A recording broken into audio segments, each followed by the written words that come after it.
यस्याभवद्भक्तजनार्तिहन्तुः पितृत्वमन्ये स्वविचार्यतूर्णम् सम्भेवतारस्तमनन्यलभ्यं लक्ष्मीनृसिंहं शरणं प्रपद्ये यो नित्यमच्युतपदां विजयिष्मव्यामोहतस्थैतराणि तृणाय मेने अस्मद्गुरोर्भगवतोऽधदेकसिन्धो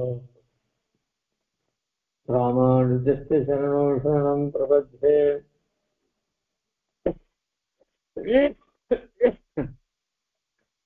श्रीमान् वेङ्कटनाथार्य कविवाक्यकेसरी वेदान्ताचार्यवर्यो मे सन्निधत्तां सदा हृदि प्रपद्ये निरवद्यानां विषद्यां शरणं भवदीतानां मुनीश्वरम् श्रीरङ्गे सयतीन्दुना करुणया असौख्यादिप्रेक्षितम् ख्यातश्री नरसिंहकार्यमुनिः पादाब्जैन्दिरन्तां दीक्षादि दयादिस्तुगुणैः भान्तं बुधाग्रेषु श्रीमद्रङ्गशतारियोगितः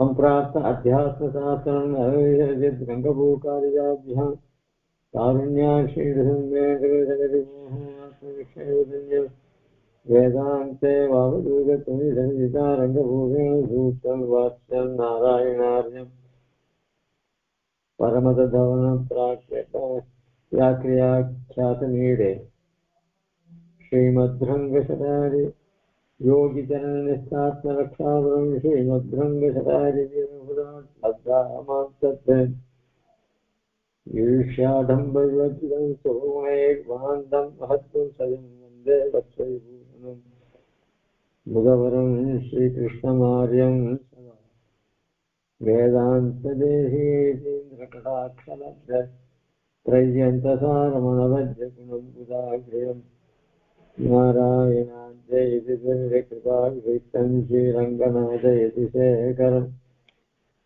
आश्रयामः शिवस्य चिन्नमिश्रेभ्यः नमोक्तिमदीमहे युक्ते त्रयी कण्ठे यान्ति मङ्गलसूत्रताम्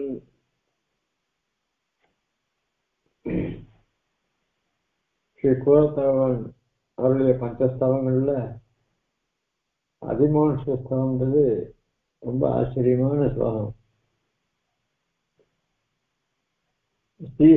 ஸ்ரீஸ்தவத்திலையும் ஸ்ரீ வைகுண்ட சவஸ்தையும் பிராட்டியுடைய பெருமையும் பரதத்துவமான பரவாசுதேவன் அவன் இருக்கக்கூடியதான பரமபதத்துடைய பெருமைகளையும் நிபெருமானுடைய திவ்யாத்ம ஸ்வரூபம் திவ்ய திருமேனி சுபாஷயமான திவ்ய திருமேனி அவருடைய திருவாபரணங்கள் இவரெல்லாம் வர்ணித்தார் வைகுண்டஸ்தவத்துல. இந்த அதிமான புஸ்தகத்துல எம்பெருமானுடைய அவதார சமயங்கள்ல ஏற்படக்கூடியதான பலவிதமான லீலைகளை சொல்வதற்காக ஆரம்பித்து அதுல முதல்ல பொதுவாக எம்பெருமானுடைய திவ்யாத்ம சுரூபத்தை எல்லாம் சொல்லிட்டு அதுக்கப்புறம் ஒவ்வொரு சமயத்திலையும் எம்பெருமான் அவர் சொன்ன அதிமானுஷமான செயல்களையும் சொல்லிட்டு வர அந்த ரீதியில இப்ப எம்பெருமானுடைய சௌலபியம் தான் இதுக்கெல்லாம் காரணம். அவருடைய பகவத் சங்கல்பமா இருந்த அவதாரம் பண்றதுக்கெல்லாம் பகவத் சங்கல்பம் முக்கியமா இருந்தா கூட அந்த அவதார அவருடைய சௌசல்யமானது மிகவும் பிரகாசிக்கும்படியாக இருக்கு. அவன் சௌசல்யத்தினால விபவாவதாரம் மட்டும் இல்லை, அர்ச்சாவதாரத்திலையும் சௌசல்யத்தை சௌலபியத்தை காண்கிறான், சௌசல்யத்தை காண்கிறான். அதே மாதிரி எல்லாருடைய ஹிருதயத்தையும் அந்தர்யாமையா இருந்து கொண்டும் அவன் எல்லாரையும் அவனுடைய கர்மானுகுணமாக அவனை வழி நடத்திட்டு வரான், நியமிச்சுட்டு வரான். அப்படிப்பட்ட பெருமானுடைய சௌலபியத்தை ஸ்ரீலஸ்கேஷ தவஹந்த ததைக சிந்தோ சுத்ரே பிருதக் ஜனபதே ஜெகதண்ட மத்தியே சோதி யசோ விஹிஜனஸ்ய கிருதே கிருதித்வம் அத்ராவதீரிய நனு லோச்சன கோச்சரோ பூஹு அப்படின்னு ஆச்சரியமான ஸ்லோகம் சாய்க்கிறார். தெய்வீக சிந்தோ ஒப்பற்ற கருணைக்கடன் ஆர் எம்பெருமான். கிருதி கிருதி அப்படின்னு சொன்னா அவாப்த சமஸ்த காலம். அதாவது ஸ்லோகத்துல 3வது வரையில கிருத்தின்னு வருது. அவன் தனக்குன்னு ஒன்றும் வேண்டியது அபேட்சிக்கிறதே கிடையாது. எல்லாம் எதுவாக இருந்தாலும் அவங்ககிட்ட எல்லாமே கிடைக்கும். அது அவாப்த சமஸ்த காலம்.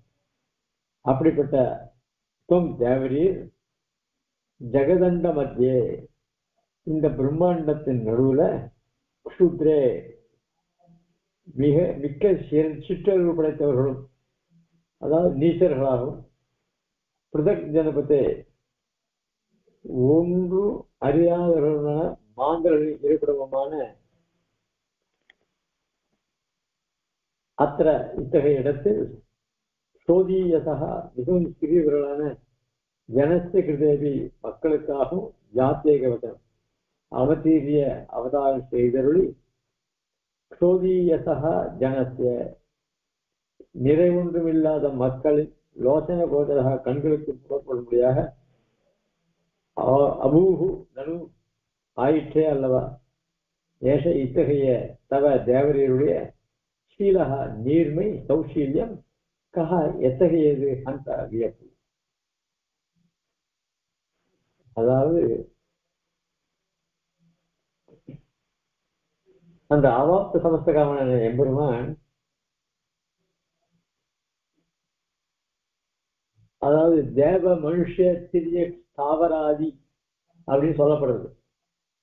அப்படி பிரம்மாண்டங்கள்ல இருக்கக்கூடிய தேவர்கள் அவர்களும் சிற்றறிவு படைத்தவர்கள் தான். அவர்கள் தேவலோகத்துல இருக்கார். அவர்களால் சிற்றறிவு படைத்தவர்கள்.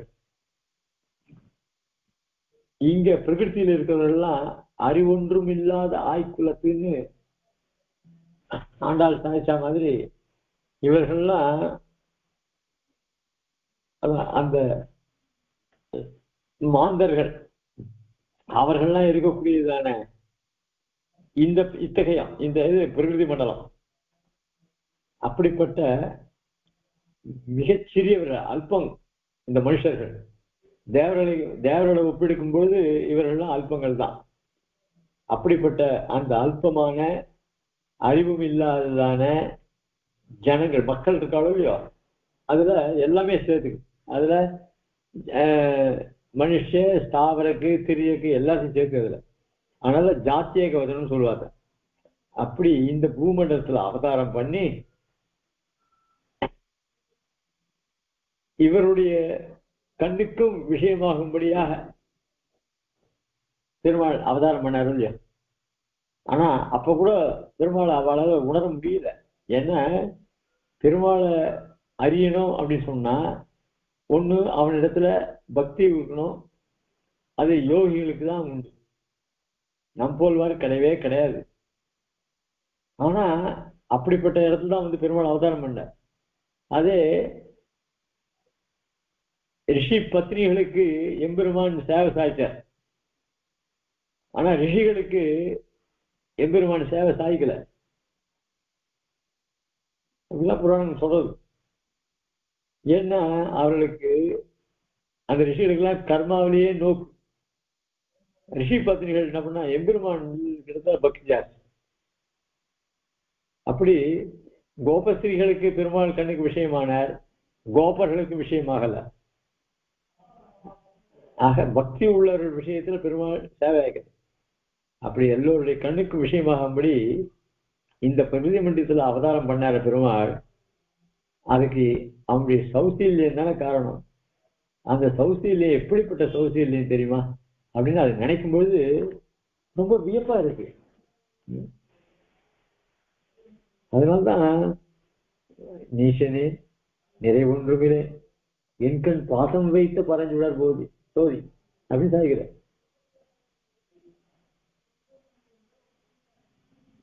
அப்படிப்பட்ட இந்த பிரகிருதி மண்டலத்துல மூழ்கி இருக்கிற நம்மளை இங்கேருந்து இது உத்தரணம் பண்றதுக்காக பெருமாள் அப்பப்போ அவதாரம் பண்றாரு, ஆச்சாரியாரா அவதாரம் பண்றாரு. ஆக அவனுடைய சௌலபியத்தை நம்ம எண்ணி கூட பார்க்க முடியாது. நதே விஷ்ணு ஜாயமானோ நஜாத்தோ தேவ மிகிம்னஹா பரமந்தமாக அப்படின்னு ரிக்வேதத்துல ஒரு ரிக்கு வருது. அதாவது எம்பெருமானுடைய மகிமையை உள்ளபடி அறிஞ்சவன் இதுவரை பிறக்கவில்லை, பிறக்க போறதும் இல்லை அப்படின்னு சொல்றது எது? ரிக்வேதம்.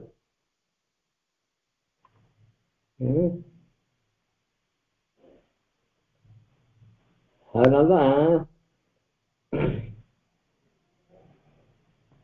ஸ்ருதிகள்ல கூட அவனுக்கு அநாதரகா அவாக்கி அப்படின்னு சொல்லப்படுறது. அநாதரகன்னா என்ன அர்த்தம்? அவன் அவாப்த சமஸ்த காமத்வா இருந்தாலும் ஆதர்த்தவிய அபாவாத்து ஆதர ரஹிதா. அதனால அவன் அநாதரகா அப்படி சொன்னா, இப்ப நமக்கு ஏதாவது காரியம் ஆகணும் அப்படி சொன்னா யாரை தேர்ந்து போலாம், என்ன யார இதை பண்ணலாம் அப்படின்னு நாம கேட்போம்.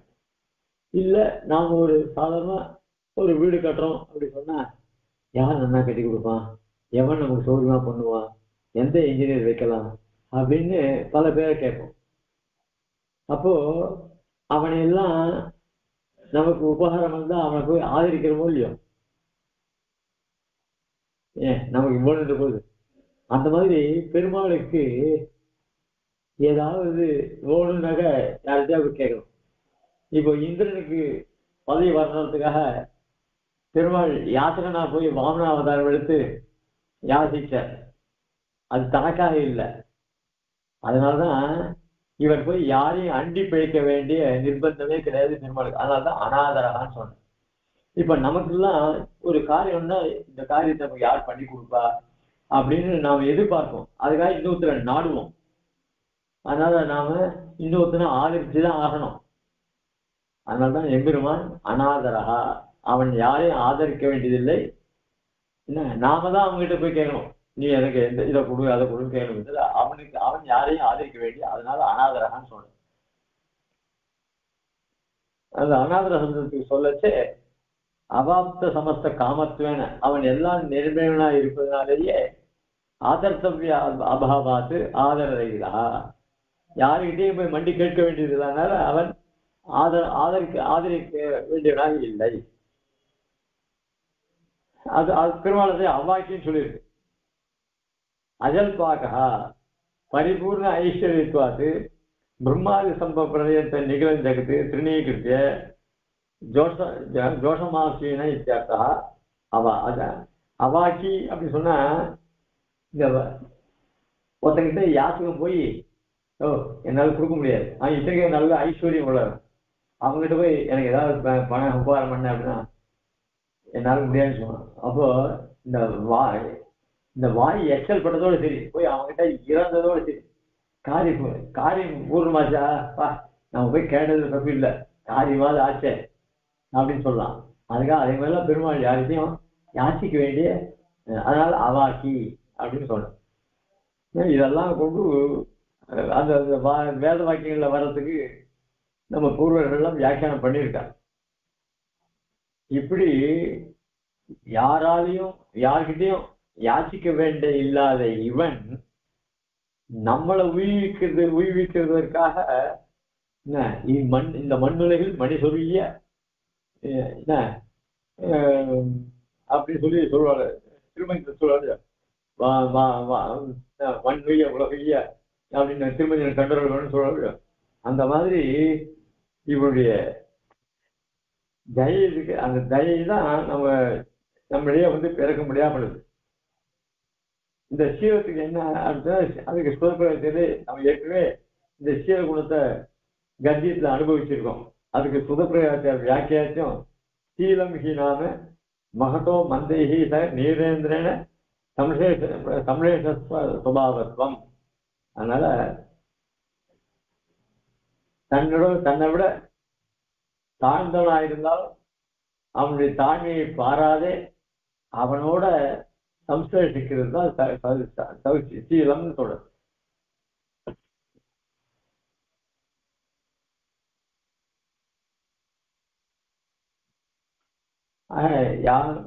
யாராலையும் காண முடியாதவன் யாரு? விதித்து ஜனகாதேகி அत्यந்த தூரம். பிரம்மாவாலையும் சரி சிவனாலையும் சரி ஞானத்துக்கு கூட விஷயமாக முடியாது. அப்படிப்பட்ட எம்பெருமான் சகல மனுஜ நயன விஷயத்தான் நம் கண்ணுக்கெல்லாம் இலக்காக முடியாது. விபவாசத்துல எழுந்துருளி அர்ச்சாவதாரத்துல அங்கங்க கோவில் கொண்டு எழுந்துருக்கானே, இது என்ன அவனுடைய கௌசல்யம்?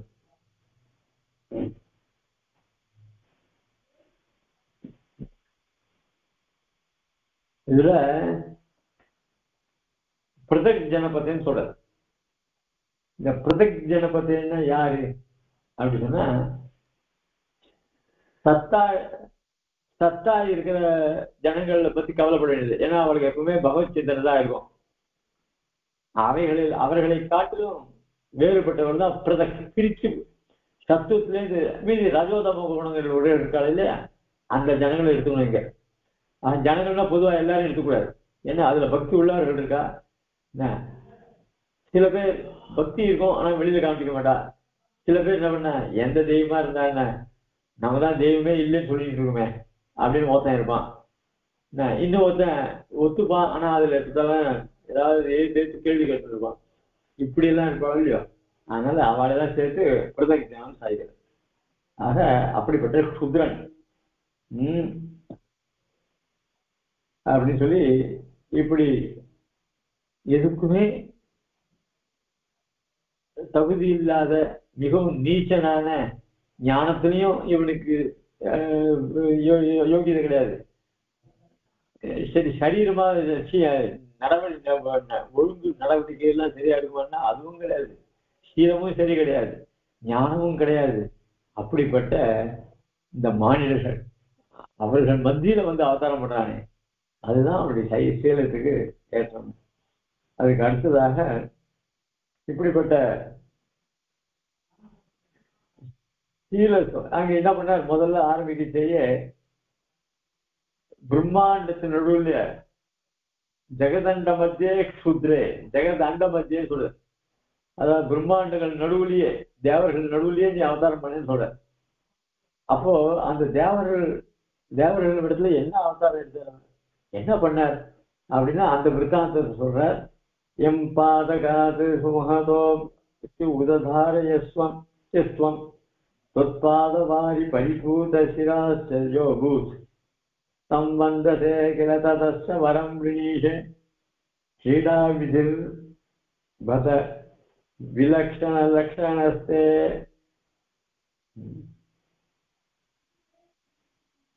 தேவர்கள்லாம் ஞானம் உடையவர்கள், அவர்கள்லாம் சாகாவரம் பெற்றவர்கள். அமிர்தமே அப்படிப்பட்ட அவர்களுக்குள்ளேயே காமக்ரோதங்கள் வந்து அப்பன் தலையை கிள்ளினான் புள்ள.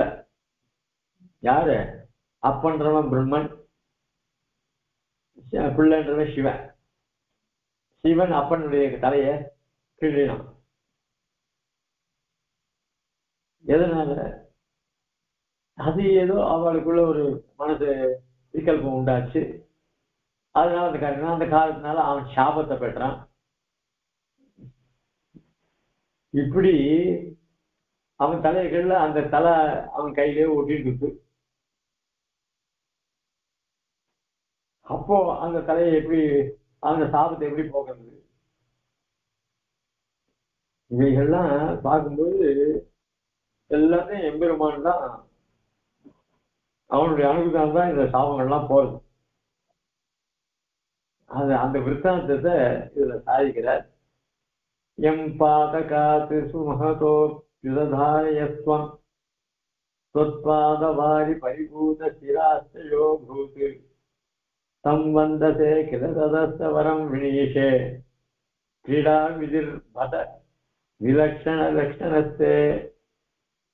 ஏற்கனவே கீழே தயக சிந்தோன்னு சொல்லிட்டார். அந்த தயக சிந்தோ அப்படியே இந்த ஸ்லோகத்தில் எடுத்துக்கணும். ஏன்னா இதுக்கெல்லாம் தயனுடைய காரியங்கள் தான் இவைகள்லாம். அதனால அப்படிப்பட்ட தயை உடையவரே, பொம் நீர் தேவரீர் எம் எந்த ருத்ரனை சுமகதா மிக பெரியதான பாதகா தபி, அதாவது குற்றங்கள்லயே சின்னது பெருசு பெரிய பாதகம் இப்படியெல்லாம் அதுல பிரிவு இருக்கு. அதுல பிராயசித்தமே பண்ண முடியாததான பெரிய பாவம்.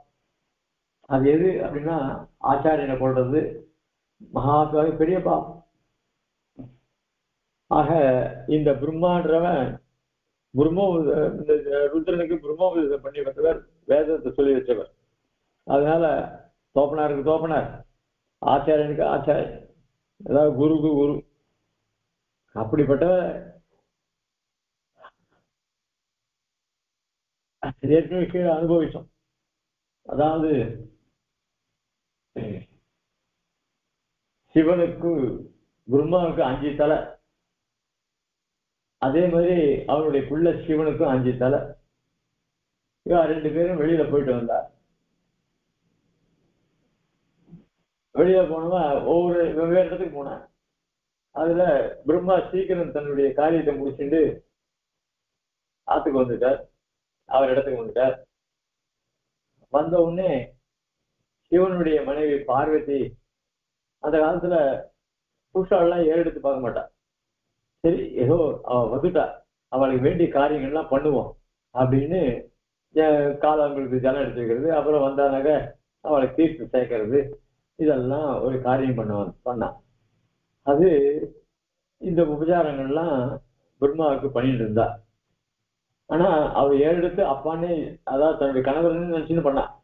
அவ அப்பானே நினைச்சுன்னு பண்ணல, ஏதோ தான் கணவர் வந்திருக்காருன்னு.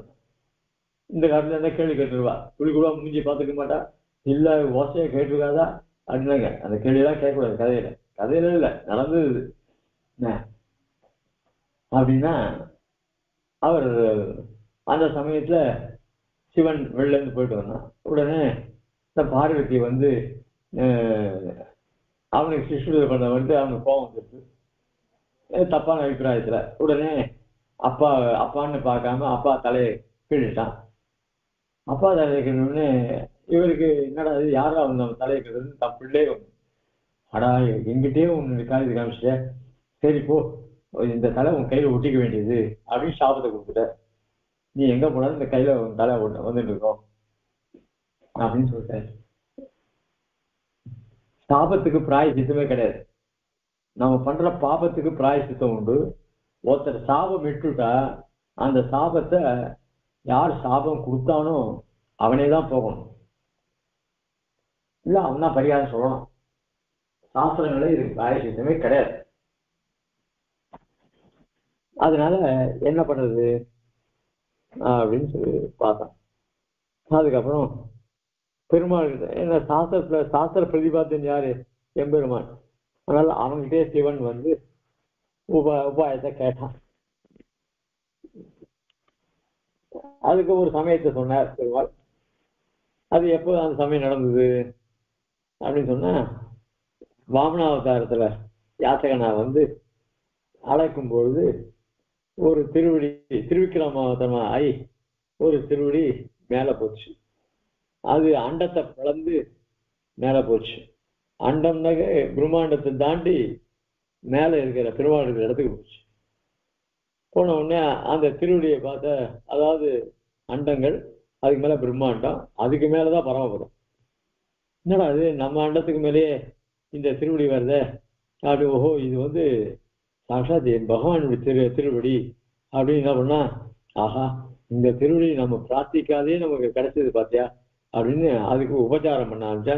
ஜலத்தை கொட்டி அதுக்கு உபச்சாரங்கள்லாம் பண்ணி அதை சேவிச்சான். அந்த ஜலம் என்னது, அங்கேருந்து பெருகி வந்த ஜலமானது சிவன் தலையில போயிருந்தது. சிவன் என்ன அந்த தீர்த்தத்தை வாங்கி சாட்டான். அதுக்கப்புறம் அது கையை அந்த பாப விமோசனம் கிடைச்சது. இப்படி 2 கதையும் இங்க சேர்த்து சொல்ற. இப்படி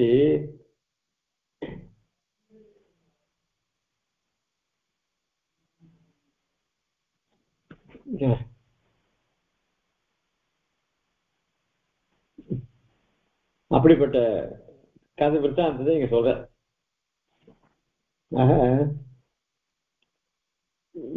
அதனால்தான்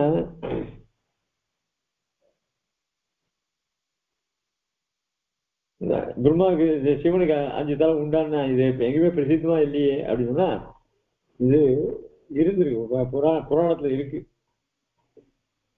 அதனால அப்பாவை போல பிள்ளைன்னு சொல்றதுனால பிரம்மாவை போலயே சிவனுக்கும் 5 தலை இருந்தது. அந்த உருவ அமைப்பு, நட உடை எல்லாமே அதே மாதிரி இருந்தது. அதனாலதான் பிரம்மாவுக்கும் சிவனுக்கும் வித்தியாசம் தெரியாம பார்வதி உபச்சாரம் பண்ணான். அதை பார்த்துட்டு தான் ருத்ரனுக்கு கோபம் வந்து பிரம்மாவுடைய தலையை கல்லினா புராணத்துல சொல்லப்படுது. எஸ்மாத்து அனபராதஸ்ய சிரஹா சின்னம் ஸ்வயா மம. இது வந்து பிரம்மா சொல்ற வார்த்தை. எஸ்மாத்து அனபராதஸ்ய சிரஹா சின்னம் ஸ்வயாமய. அவ ஏதோ உபச்சாரம் பண்ணா. சரி,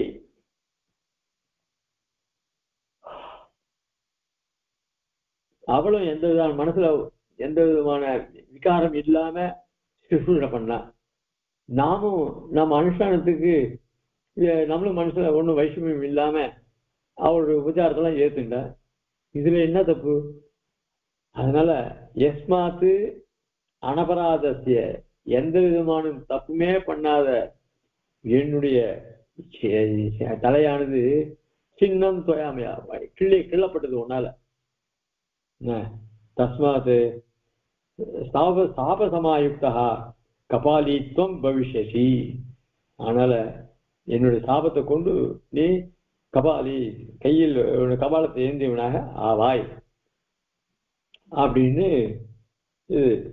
இது என்ன பண்றது? இதை பாருன்னா அவவா பத்ரிகாசிரமத்துக்கு போனார். அப்போ அங்க பெருமாள் இருந்தார். அங்க பெருமாள் சரணாகதி பண்ணி பெருமாளை சாபத்துக்குன்னு கேட்டார். அப்போ எம்பெருமான் என்ன பண்ணார்?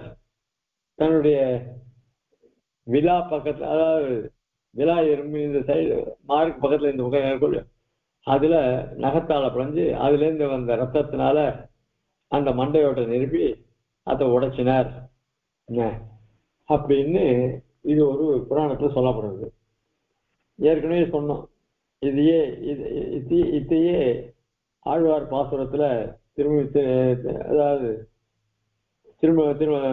திருமங்கை மன்னன் ஒரு பாசுரத்துல ரத்தம் சொல்ற, ஒரு பாசுரத்துல இந்த ஜலத்தலன்னு சொல்ற, வேர்வைனாலும் சொல்ற. அதனால அந்தந்த யுகத்துல ஏதாவது நடந்திருக்கலாம். என்னென்ன விஷ்ணு பிரசாதாத்து சுஸ்ரோணி கபாலம் தத் சகசிரதா புடிதம் பகுதாயாசம் சொப்பனலப்தம் தனயதா அப்படின்னு அந்த புராணத்துல சொல்லப்படுது. இதெல்லாம் மத்ய புராணத்துல சொல்லப்படுது. இதெல்லாம் சுவாமி தேசிகன் ஸ்தோத்திர பாஷத்துல எடுத்திருக்கார். இது மத்ய புராணத்துல ரத்தத்தினால அந்த மண்டோட்டை நிரப்பி அது போச்சுன்னு சொல்ற. அதே வராக புராணத்துல வியர்வையை கொண்டு மண்டையோட்டை நிரப்பி அதனால சாபம் பண்ணிக்கிறேன் வரணும். அதனால்தான் அந்த ஸ்ரீமுஷ்ண ஸ்தல மகாத்மியத்துல இதுக்கு ஸ்வேத நதின்னு பேர். ஏன்னா எம்பெருமான் திருமேனியில இந்த மாதிரி மாம்சம் ரத்தம் இதெல்லாம் இருக்காதுன்னு நம்ம சொல்லியிருக்கோம். அவங்க உடம்புல வேர்வு கூட வராதுன்னு சொல்லியிருக்கோம். இந்த வேர்வு வர்றது, ரத்தம் வருது எல்லாம் பிரிவி சம்பந்தம் உள்ள சரீரத்துல தான் வரும். அப்படி இருந்துச்சு எப்படி இதெல்லாம் உண்டாகும் அப்படின்னு ஒரு கேள்வி வருதோ இல்லையா? என்ன அப்படின்னா சுவாமி தேசம் சொல்ற அப்ராகிருதே பகவத் விக்கிரகே யுத்தாதிஷு அத்திரச ருதிர ஸ்வேதாதிகம் மாயா சிருஷ்டம் மந்தவியம். இப்ப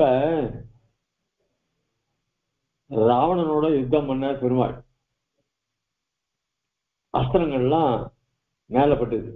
ரத்தம் கொண்டு பெருமாள் மூர்ச்சி அடைந்தார் அப்படின்லாம் சொல்றதா இல்லையா? இருக்கா இல்லையா? ஆக இவைகள்லாம் இருக்கு.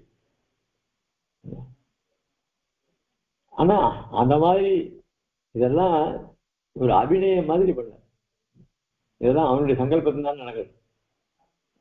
உண்மையில அங்க ரசம் கிடையாது, இதெல்லாம் கிடையாது. இருந்தாலும் பெருமாள் ஒரு யுத்தம் நடந்து, இப்போ சினிமாவில் வந்து ஹீரோ வந்து வில்லனை அடிப்பான். ஆனா வில்லனுக்கு எல்லா இடத்துலயும் அடி தெரியும். ஆனா ஹீரோ பார்க்கும்போது ஒரு இடத்துல கூட அவனுக்கு வீக்க ரத்தம் வருதோ இதுவோ கிடையாது. அத மாதிரி பெருமாள் சங்கல்பத்தை கொண்டு ரத்தம் வரும்படியா பண்ணுவேன். அதனால கல்ப பேதத்தினால, அதனாலதான் சுவாமி ஜெயிச்சது. கல்ப பேதத்தினால இப்படி ரத்தம், ஒரு கல்பத்துல ரத்தம் வந்திருக்கலாம், ஒரு கல்பத்துல ஜலம் வந்திருக்கலாம் அப்படின்னு.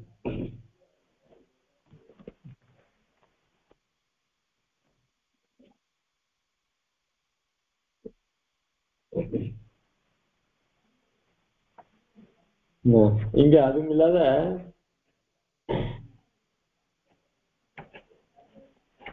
இந்த ஸ்லோகத்துல மகதோபி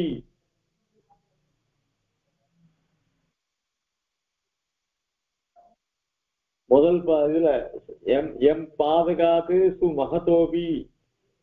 சுமகத்துன்னா மிக பெரியதான அர்த்தம்.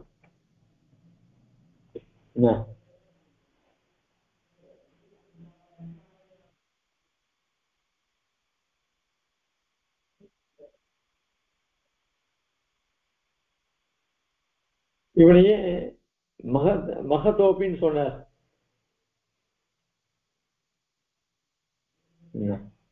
அப்படின்னு சொன்னா தேவதைகள்ல ரொம்ப பிரசித்தமா இருக்காங்க. யாரு? ருத்ரன். சரி, உபன்யாசம் பண்ணும்போது அவனு ருத்ரன் ஒரு தேவத்தை தான், தேவன் தானே, அவனை போய் அவன் இவன் சொல்லாமா அப்படின்னு யார் மனசுலையும் படக்கூடாது. நம்ம வாயால அவனு அந்த ருத்ரனை வந்து அவர் இவன் சொல்ல வேண்டிய அவசியம் இல்லை. அது ஒரு டீசன்சி இல்லையா அப்படின்னு கேட்கலாம்.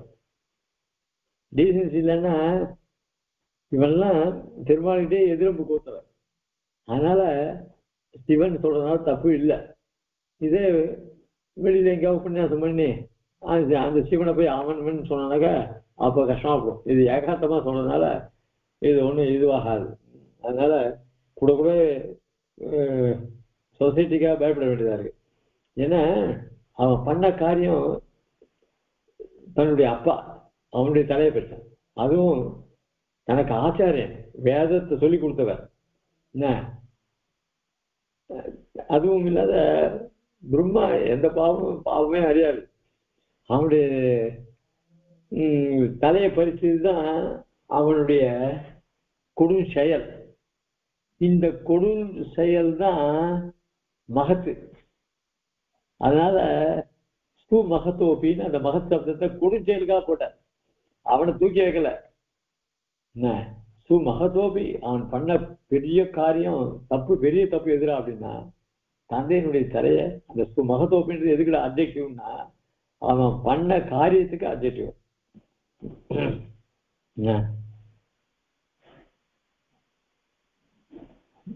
இது எதை போல இருக்கு அப்படின்னு சொன்னா,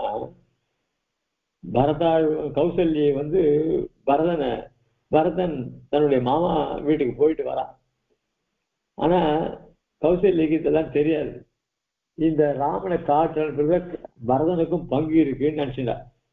அதனால பரதனை வந்து ஒண்ணுமே தெரியாதபடி உங்க அம்மா தூண்டி விட்டுட்டு ராமனை காட்டுக்கு போக சொல்லிட்டியா அப்படின்னு ஏதோ ஒரு வார்த்தை சொல்லியிருக்கா. உடனே பரதன் அந்த கௌசல்யிட்ட சொல்றான், நான் அப்படி எனக்கு அந்த ராமனை காட்டு காட்டுறது எனக்கு பங்கு இருக்குன்னு இருந்ததுன்னா அதாவது நம்பாடுவான் ஒரு துவாதசி விரதத்தை முடிக்கிறதுக்காக, அதாவது பெருமாளை சேவிச்சு வரதுக்காக கைசிக துவாதசி காத்தால எழுந்து போறார். அப்போ நடுவில் அந்த பிசாசு பிடிச்சுன்றது.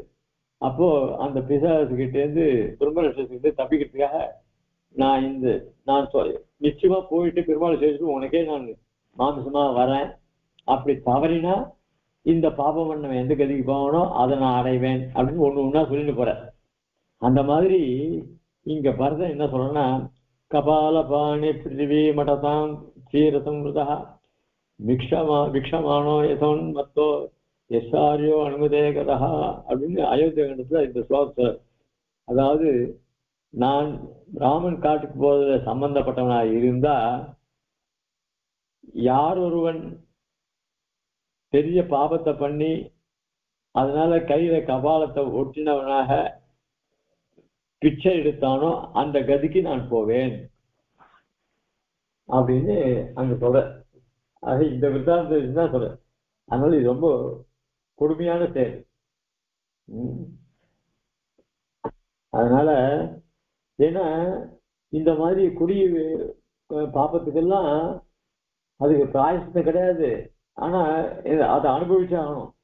அதுதான் மார்க்கண்டேய வச்சனத்துல ஹேமாத்ரின்னு ஒரு தர்மசாஸ்திர புத்தகம், அதுல ஒரு ஆச்சாரியனுக்கு ஒருத்தன் துரோகம் பண்ணானே ஆனால் அஜ்ஞானாத்து பிராமணம் அத்வா ஸ்ரீரவாசா ஜடி பவேத் தேனேவ கிருதவிப்ரஸ்ய கபாலமபி தாரியே அப்படின்னு அவன் மர உரையை தரித்து கையில கபாலத்தை கொண்டு திரிவானாக அப்படின்னு சொல்லியிருக்கு. அதனால்தான் பிண்டியார் மண்டையேந்தி திறன்மனை திரிந்துண்ணும் உண்டியான் சாபம் தீர்த்த ஒருவனோர் உலகமேற்றும் கண்டு வாருங்கள் மெய்யங்கட்சி பேர் நல்லை அப்படின்னு திருமங்க மன்னன் அந்த விருத்தாந்தத்தை அதான் இங்க எம் பாதகாது சுமதோப்பு உதாரத்துவம் அந்த பாத்திரனால அந்த பாத்திரத்தை சொல்ற. இப்போ அந்த கபாலம் போன விற்த்தாந்தம் அது ஒரு கதை. இன்னொன்னு, இவன் பாதார வாரி பரிபூத சிரச யோகு அப்படின்னு அடுத்த கதையை சொல்ற. அதாவது சிரசுனால அந்த ஜலத்தை புரோஷிச்சுட்டான். இது பாதவாரி, யாருடைய பாதவாரி? எம்பெருமானுடைய பாதவாரி. அந்த விருத்தத்தை சொல்றார். அதான் சுத்தியில சொல்றது இல்லையோ, விஷ்ணு பதே பரமே மத் கௌசஹா அப்படி. அந்த மாதிரி அந்த கங்கை நீரை தலையால சிவன் தாங்கிட்டான். ததம்பு பரையா பக்தியா ததார சிரசாகரா பாவனார்த்தம் ஜடா மத்தியே யோகியோ யோகியோ யோகியோஸ்மித் அவதாரணாது அப்படின்னு அந்த கங்கையினுடைய தீர்த்தத்தை தன்னுடைய சிரசுல வாங்கிட்டானா.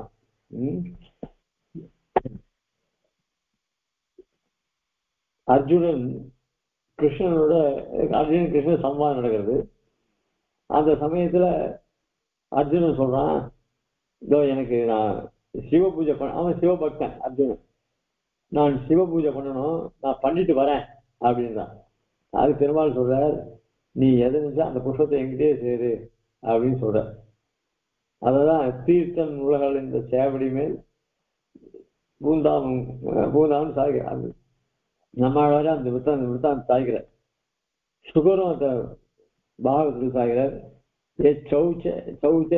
நிஸ்திருத்த சரி பிரரோதகேன தீர்த்தேன மூர்த்தி விதிர்த்தேன சிவா சிவோ பூத் அப்படின்னு தன்னுடைய சிரசிலேயே அந்த தீர்த்தத்தை தாங்கி இவன் மங்களத்தை பெறுகிறான் அப்படின்னு சுக சாய்கிறார்.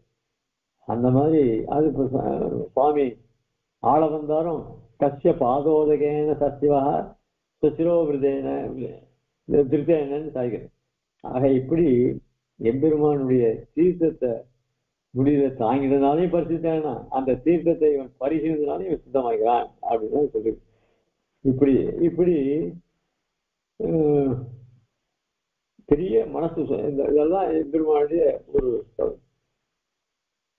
அதே பெருமாள் ஒரு தடவை என்ன ஆயிடுச்சு அப்படின்னா அந்த விருத்தாந்தத்தை இங்க சாய்க்கிறார்.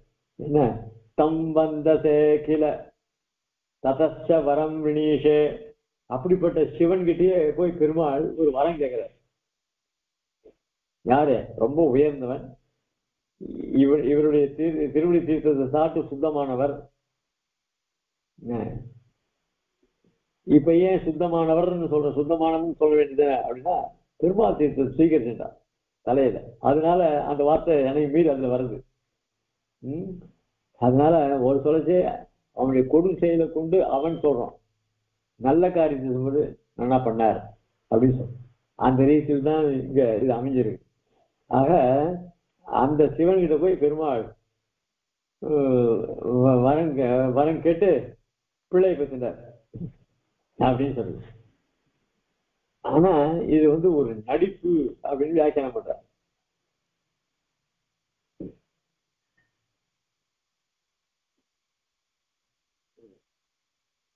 இப்ப பல இடங்கள்ல சிவன் வந்து பெருமாள்கிட்ட எனக்கு நீ என்னையும் தெய்வமும் மதிக்கணும் அப்படின்னா நீ எனக்கு உன்னுடைய அனுகிரகம் வேணும்.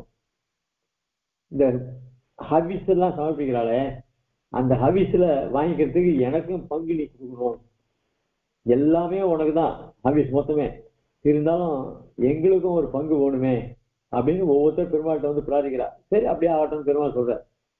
ஆக பெருமாளுடைய அனுகிரகத்தினால்தான் இவர்கள்லாம் இந்த ஸ்தானத்துக்கு வந்ததே. அப்படி இருக்குச்சே பெருமாள் சிவனை சேவிச்சு வரம் கேட்டார்ன்றது அப்படின்னா இதெல்லாம்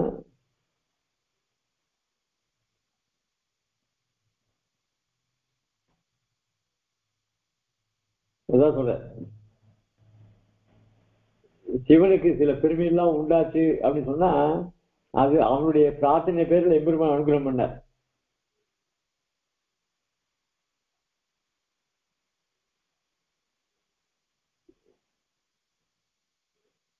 இப்போ சிவன் எல்லாருக்கும் வரம் தரானோ இல்லையோ, அது யாரால? பெருமாளுடைய அனுகிரகத்தினால. இப்போ அத்த லோகத்துக்கு உணர்த்தணும் அப்படின்றதுக்காக என்ன பண்ணா சிவனே பெருமாள் கிட்ட இந்த மாதிரி நான் சில பேருக்கு உங்களுடைய அனுகிரகத்தினால வரம் தரேன், அது உண்மைன்றது லோகத்துக்கு நிரூபிக்கணும் இல்லையோ, அதனால நீர் என்கிட்ட வரன் கேட்கிற மாதிரி நீர் கேட்கணும் அப்படின்னு எம்பெருமான்கிட்ட பிரார்த்தித்தான். அது சிவன்.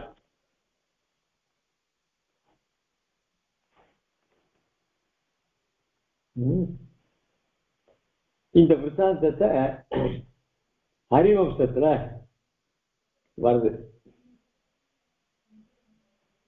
அதனால சிவன் வந்து தன்னுடைய சொரூபத்தை மறந்து சிவன்கிட்ட போய் வரம் வேண்டி பிள்ளைய பெற்றது போல பாவனை பண்ணார். அஸ்ய செய்வானுஜோ ருத்ரோ லலாட்டாது சமுத்திதா பிரம்மானு சிஷ்டோ பவிதா சர்வசத்வரப்ரதா. அதனால இந்த ஸ்லோகம் இது வந்து சாந்தி பருவால வருது. இத சுவாமி தேவன் பரதேவதா பரமதத்தையும் சுவாமி தேவனே சொல்லியிருக்க. தேவகாரிய நிமித்தேகு மானுஷத்துவம் உபாகதா துவாமேவ ஆராதயிஷ்யாமி துவம்சமே வரதோ பவா அப்படின்னு வராக குணத்திலையும் சொல்லியிருக்க. தேவருடைய காரியங்கள் அவருடைய பிரார்த்தனையை நிறைவேற்றுவதற்காக மானுஷத்துவம் உபாகதா மனுஷனாக பெருமாள் அவதரிச்ச.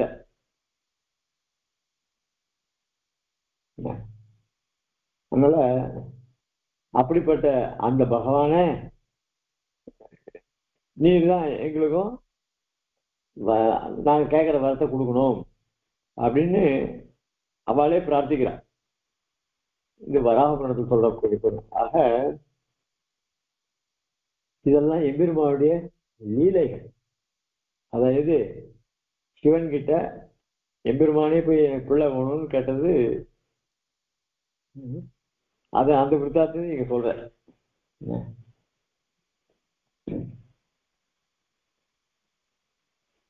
ஆக பல புராணங்கள் பல பல கதைகள் இருக்கு.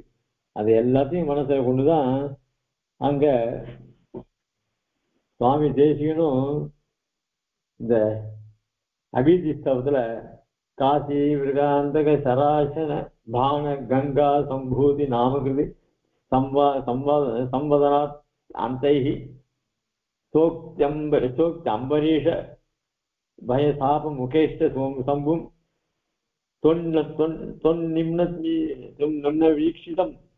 வீக்ஷிதம் வதாமிக கஷரண்யான்னு இதுவும் அபிதிஸ்தவத்துல வர ஸ்லோகம். இது அபிதிஸ்தவத்துல தயாசனத்துல வருது இந்த ஸ்லோகம்.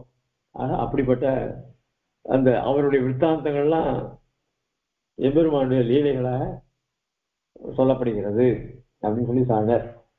இப்படிப்பட்ட எம்பெருமான் அவனுடைய கௌசல்யத்தினால சிவன்கிட்டே வரன் கேட்டதையும் சொல்றார். அந்த சிவனை புனிதமாகிற விருத்தாந்தத்தை இந்த ஸ்லோகம் சொன்னார். அடுத்ததாக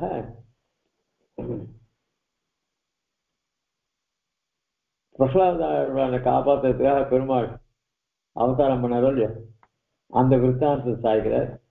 கிரீடாவிதே பரிகர தவயாத்து மாயா சாமோகினி ந கதமஸ்ய துஹந்த ஜந்தோஹோ ஹைமத்ய சிம்ஹ வபுஷஸ்தவ தேஜசோம்சே சம்புர்பவன் ஹி சலபோ பபூவ. இதுல இன்னொரு விருத்தாந்தம் நிருசிம்மாவதாரத்துல, இது பெரிய ஏழுக்கையே கல்கியில ஒரு கதை வந்தது. அதாவது நிருசிம்மாவதாரத்துல அவன் கோபத்தை அடக்க முடியல. அதுக்காக என்ன ஆச்சு, அது சரபம்னு ஒரு பட்சி வந்து அது வந்து அந்த நிருசிம்மாவதாரத்தை நிருசிம்மனை கொலை பண்ணிட்டு அப்படின்னு ஒரு கதை. அதான் அப்பவே ஐசிங்கர் கண்டிச்சு அது நிருசிம்மபிராவிலே எழுதியாச்சு. அதுக்கு பல பிரமாணங்களோட கூட. ஆக அந்த விற்த்தாந்தத்தெல்லாம் இங்க சொல்ற.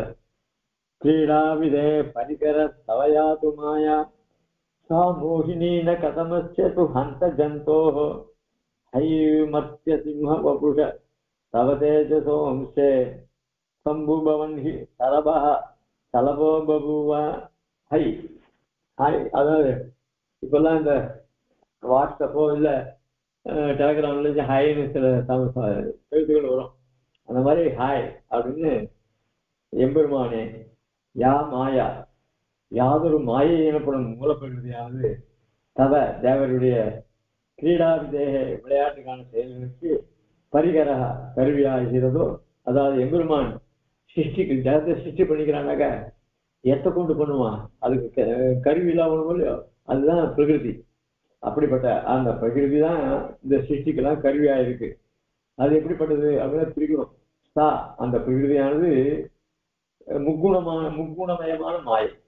கதமஸ்ய எத்தகைய ஜந்தோ உயிரினத்துக்குத்தான் நமோகினி மயக்கத்தை உண்டு பண்ணாது. ஆக அப்படி 3 குணங்களை உடையதான இந்த பிரகிருதி இருக்க, அதுக்கு வசப்பட்ட எல்லாவற்றையும் மயக்கக்கூடிய தன்மை உடையது அந்த பிரகிருதி. அப்படிப்பட்ட அந்த பிரகிருதி அந்த ஆச்சரியம் அந்தோ சரபகா, சரபம் என்ற பெயருடைய ஒரு பறவையின் உருவை பவன் அடைந்து சம்பு சிவனார் மத்திய சிம்ம நரங்கல சிங்க உருவான தவ தேவருடைய தேஜச அம்ச பேரொழின் ஒரு பொறியில் சலப பபுவ விட்டில் பூச்சியை போல ஆனான் அன்றோ ஹி. இது புராண பிரசித்தம். இப்போ இங்க அந்த சரப பட்சியானது சிவனே சரப பட்சியாக போன ஸ்லோகத்துல அந்த சிவன் பரிசுத்தமாக்கப்பட்டது எம்பெருமாண்டு திருவடி கங்கை வச்சு திருவடி தீர்த்தத்தினாலன்னு சொல்ற. அதுக்கப்புறம் அந்த சிவன்கிட்டயே பெருமாள் வர வேண்டியதான் சில புராணங்கள்லாம் சொல்றது. அதெல்லாம் ஒரு அபிநயம் தான் அப்படின்னு சொல்லி சொன்னார். இப்ப அந்த சிவனே சரபபக்ஷியா வேஷம் போட்டு அவனே நிசுமனை கொள்றதுக்கு வந்தான் அப்படின்னு அந்த இதர புராணங்கள்லாம் சொல்றது.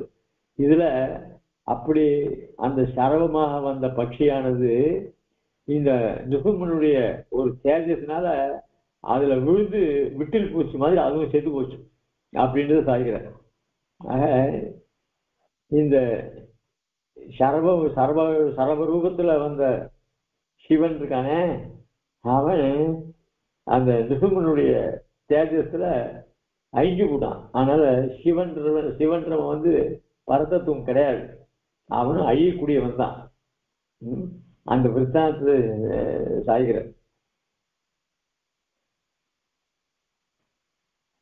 நிசுமாவத்தான் எதுக்காக அப்படின்னா பிரகலாத அவனை காப்பதற்காக.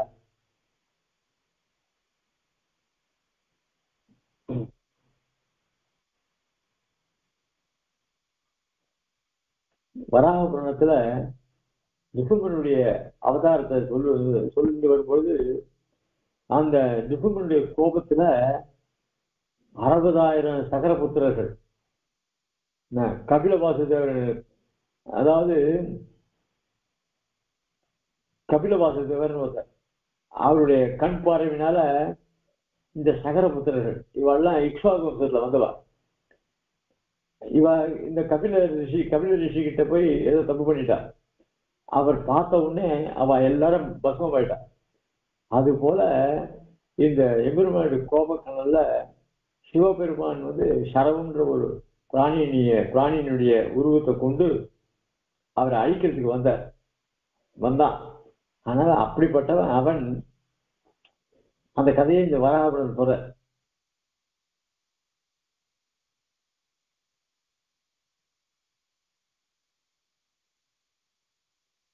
இத்தனைக்கும் அந்த சிவபெருமான சர்வஜன் அப்படின்னு சொல்றது. சர்வஜனான சர்வேஸ்வரன்,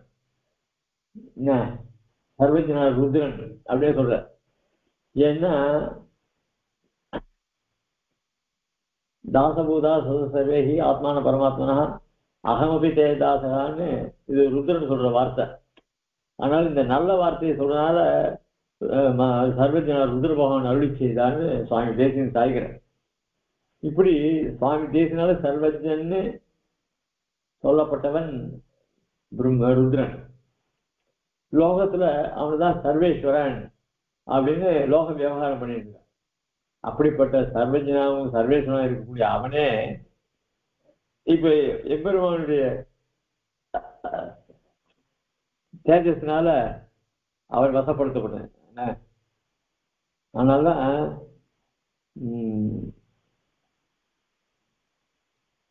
பிரம்மாத்யா சகலா தேவாக மனுஷாக பசவஸ்ததா விஷ்ணுமாயா மகாவர்த்த மோகாந்த தமசாவிரதாக அப்படின்னு பராசரர் விஷ்ணு புராணத்தை அருளி செய்திருக்கார். அதனால எம்பெருமானுடைய மாயைக்கு உட்படாதவர்களே கிடையாது. அதுதான் சுவாமி, அதாவது கிருஷ்ணனும் கீதையில தேவி சேஷா குணமயி மம மாயா துரத்தியா மாமேவையே பிரபஞ்சத்து மாயா மேதாம் சேர்ந்ததுன்னு கீதையில சாய்கிறார்.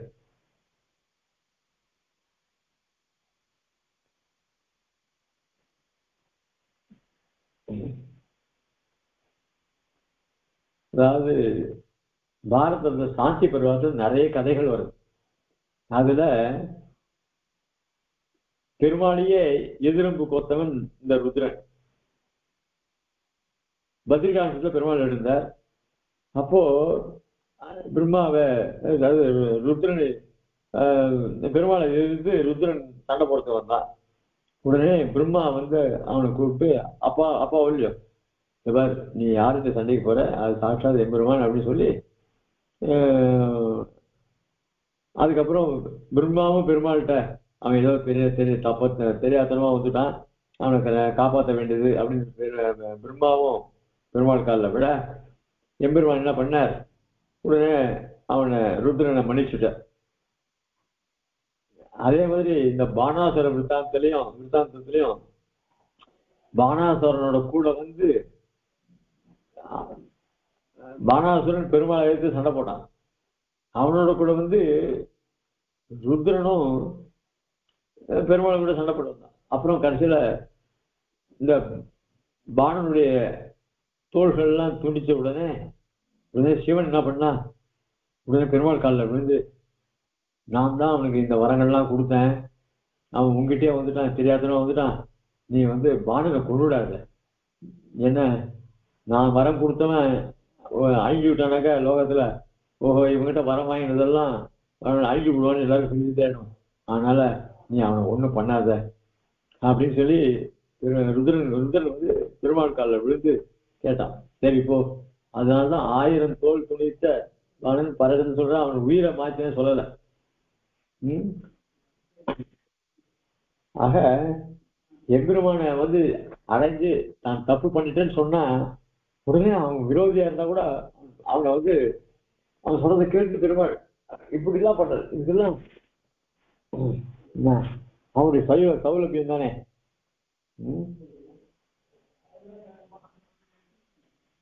இந்த சரபத்தை பத்தி சொல்ற, இது எப்படிப்பட்டது அப்படின்னு சொன்னா, இதுக்கு 2 தலம் உண்டா. இந்த சிறகு இருக்க, அந்த சிறகுலாம் இந்த பிளேடுடைய கூறு இருக்க அந்த மாதிரி இருக்குமா. இந்த நகங்கள்லாம் கீழே மேல் நோக்கி அப்படி இருக்குமா. அது 8 கால்கள் உடையதான். 8 கால்கள் உடையது பிராணி. அது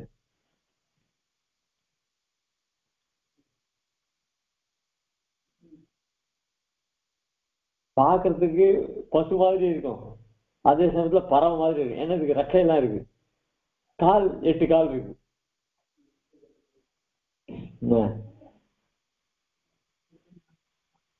ஆக இந்த சரபத்துக்கு அவ்வளவு பவர் இருக்குமா. இந்த சிங்கத்தையே அது வந்து சுலபமாக ஜெயிச்சுடுவான். அப்படிதான் கவிகள்லாம் அந்த சர்வ பட்சியை பத்தி சொல்லியிருக்கா. அப்படிப்பட்ட அந்த பட்சி இந்த நிசுமுனை அதே நகத்தால அந்த அதுக்குதான் நகங்கள் ஜாஸ்தி. ஆனா எம்பெருமான் அதே நகங்களை இவருடைய நகத்தை கொண்டு அந்த பட்சியை போகிறான். அதுதான் வராகபுரம் சொல்றாராம், ஹந்தும் அவ்யாகதம் ரௌத்ரம் சர்வம் நரகேசரி நகேர் விதாரையா மாச ஹிரண்யகசிபும் யதா. எப்படி ஹிரண்யகசுவ நகத்தினால பெருமாள் வதம் பண்ணாரோ அந்த மாதிரியே இந்த சரபம்ன்றத பட்சியையும் பெருமாள் வதம் பண்ணார் அப்படின்னு இங்க சொல்ற. அப்படிப்பட்ட நிசுமனுக்கு அந்த நிசுமனை மங்களாசாசனம் பண்ற. நமோஸ்து நரசிம்மாய லக்ஷ்மி ஸ்திதி ஜிதக்ருதே சத்யோதா குணோபுரா ரௌத்ரஹா சலபாயுதா அப்படின்னு ஒரு பிராச்சீனமான கிரந்தத்துல இந்த ஸ்லோகம் இருக்கு அப்படின்னு இங்க சொல்ற.